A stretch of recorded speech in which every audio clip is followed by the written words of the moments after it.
So, this could be quite interesting because today we have finally the full information on what is going to replace the CAP. That is the Common Agricultural Policy, and it's being replaced with the ELM, or the uh, English Land Management Scheme, or the ELMs. I believe it is something like that. I might be wrong, but essentially it's a new scheme. And we've finally got the details on this. And we've brought to you before some of these discussions about what's being on this. And if you've been following along with those videos, you know certainly there are two things that are happening because of this. The first thing is that ever since Brexit officially happened, farmers are not happy. They are not happy that they're losing CAP. They think that the CAP system was far better than the ELM system. And because of this, and I want to make this extremely clear, we have seen in the past couple of by-elections down south in Cheshire and Amersham, and those other big Lib Dem wins that we saw just last year, who were the people who were affecting that vote? It was the farmers. And now the system goes in place. And we'll also hear, when we go over the article, you've got farmers and other organizations saying, this is a start, but it's nowhere near enough of what we really want to see. And there are still big problems with this. So this is going to hurt the Tories, come the next election. This is absolutely going to hurt the Tories come the next election. And I'll tell you now, if Labour really want to win over farmers, as do the Lib Dems as well, then making improvements on this, adding stuff into this, could be a vote winner to win over those farmers who are, again, very, very traditionally Tory voters.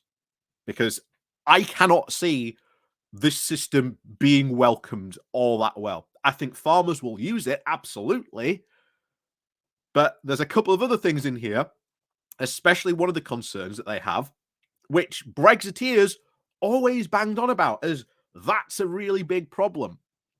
And yet, as we always said, Brexiteers never really cared about any of the stuff that they, banged on about. It was just something for them to bang on about because, it got them a bit of kudos from these different, sections in the Conservative Party. But we'll get to that in a bit. So, before we go jumping into this, please do remember to hit that like, share, and subscribe button. And of course, down below, there are links to my Patreon page and a notification link called Buy Me Coffee, where you can buy me coffee. And as always, thank you very much to all those people who do help and support the channel that way. There is also the YouTube thank you button down below as well.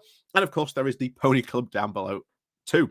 And we've just done our epic Kate Hoey episode when she was on the Brendan O'Neill show, I believe it was, the podcast that they do, he does on Spike. And if you thought I was angry just this week about the piece that she wrote for Spike, then oh boy, you ain't seen my anger when they're having an entire conversation about the Northern Ireland Protocol and not once mentioning the Good Friday Agreement. But hey, there you go. So let's crack on with this then, shall we? So, as we said, this comes from The Guardian, with the title of The Post-Brexit Farming Subsidies in England Revealed.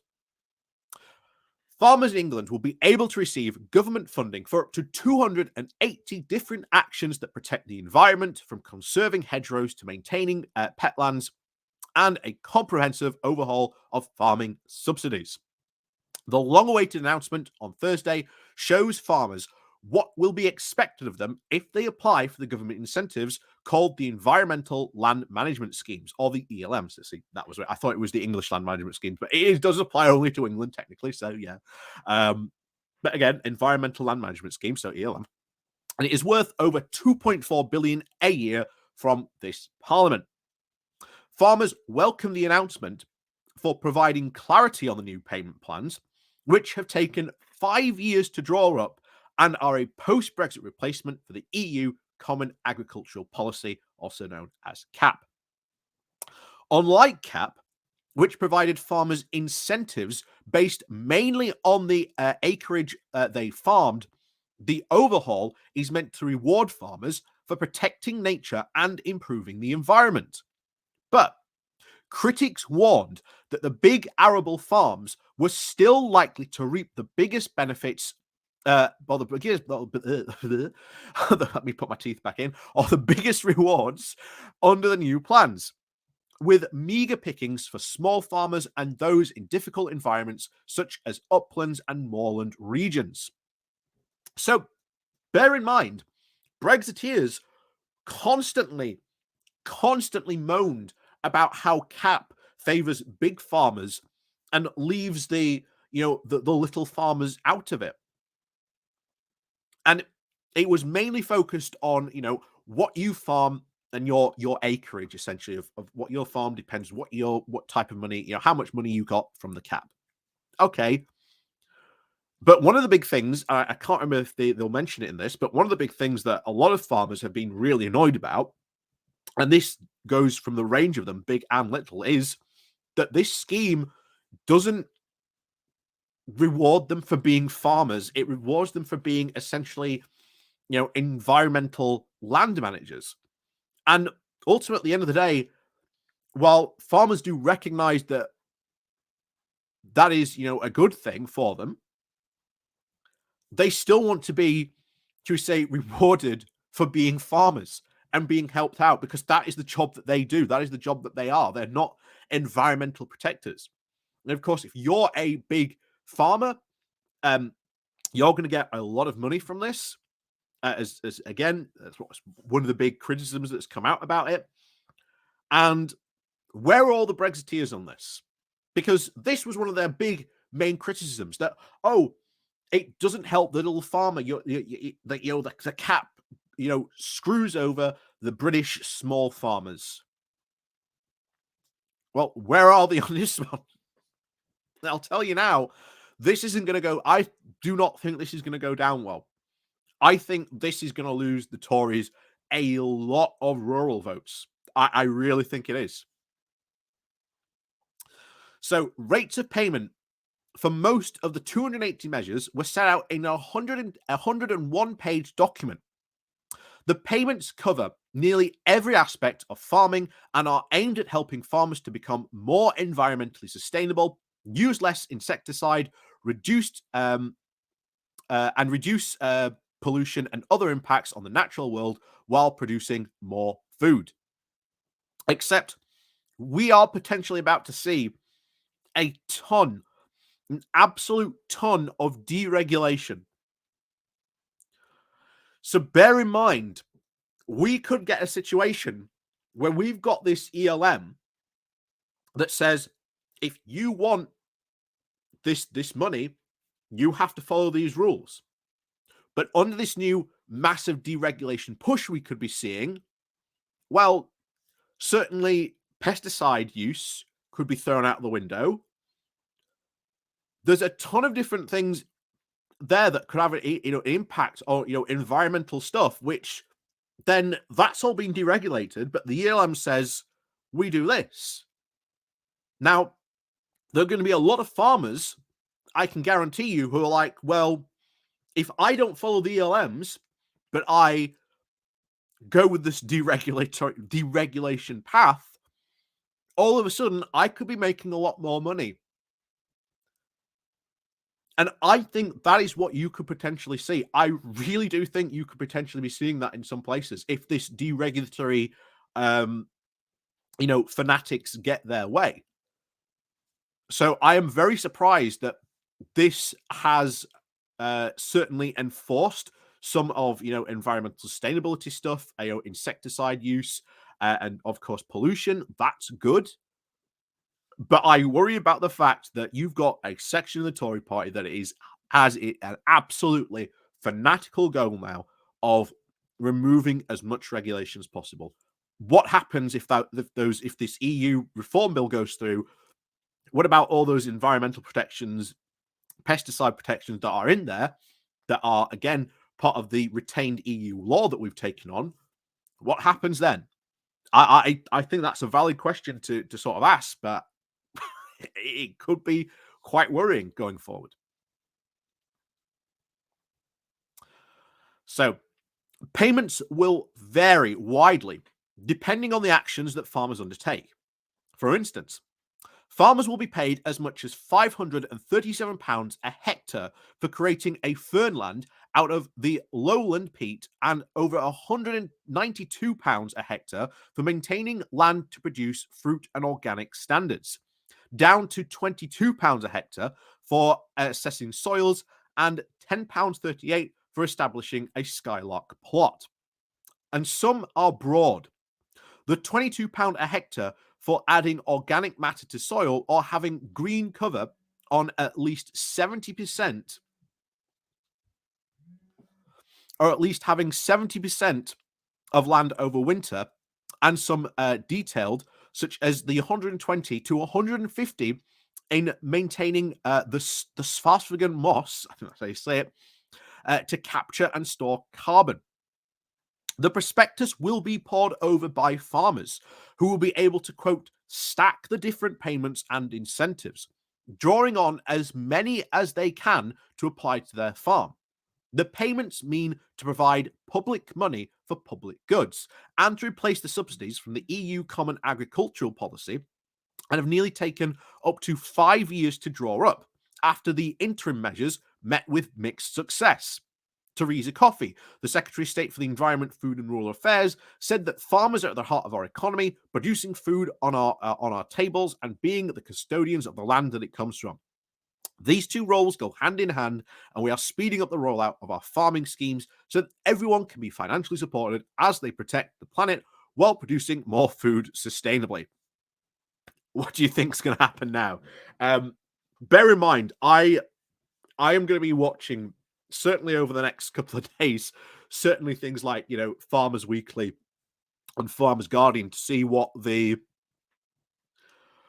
farming view is on this, to see what the farmers actually weigh on this. But I don't think this is going to go well, because farmers already had some very, very significant problems about switching over to the ELM, and depending on how this goes, I don't know. I think you could see a lot of farmers be very upset that this is replacing CAP, which is going to be quite funny. But there you go. Applications for some of the payments will open up in February, with others to follow in March, and some will be rolled out later in the year and next year. Officials said that the application and payment systems had been streamlined so that farmers could apply easily, and with forms that should take no longer than 45 minutes to fill in without requiring professional help. What do you think these forms are going to need? 45 minutes to fill in a 45-minute form. Well, it depends what questions they're asking. Depends if you've got that information to hand. I suspect it's probably not going to need 45 minutes, and could probably even need professional help. I highly suspect that might turn out to be the case. Mark Tufnell, the president of the Country Land and Business Association, which represents over 28,000 farmers, landowners, and rural business, said, "This is crunch time for a sector that has stoically tolerated years of turbulence and uncertainty. These standards and payment rates are broadly in line with what was expected and will encourage many arable farmers to take the leap into the new agricultural schemes. But there is little new in this for those on the moorlands or those in the hard-pressed hill farmers struggling to earn a living." So this has really, shall we say, benefited southern farmers, but your northern farmers haven't really got too much from this. So certainly you're going to see farmers further up in the north, in and around up in the Pennines. This might not be the best thing for them. So we'll have to see how this all shakes out, but this will be probably an ongoing issue, how this sort of phases out and how farmers maybe take to it, or what become the problems of it. He added, "The move towards payment for environmental delivery is a welcome one. It will benefit the planet and public, and in time, the farmer. The places England as a world leader in a greener agriculture. But this major change in agricultural policy comes at a time of rampant inflation. It is true. Poor labour supply and constant extreme weather events. The stakes for farmers could not be higher, and it is incumbent on the UK government to make these schemes accessible to all types of farms, thus giving the industry the confidence we need to make these schemes work. So there's already by this, it could be, like I say, I think this is going to really hurt the Tories come election time. I do not think this is, maybe it's taken 5 years to sort out, but it's 5 years of doing stuff that I really think they didn't want to do. I really, because they are against, most of these Brexiteers are against subsidies, full stop.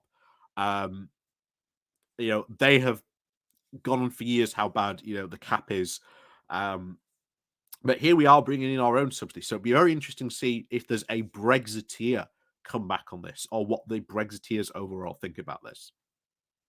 So, previous improvements to the payment regime announced earlier this month were widely criticised as too little, and farmers have been slow to take up these measures.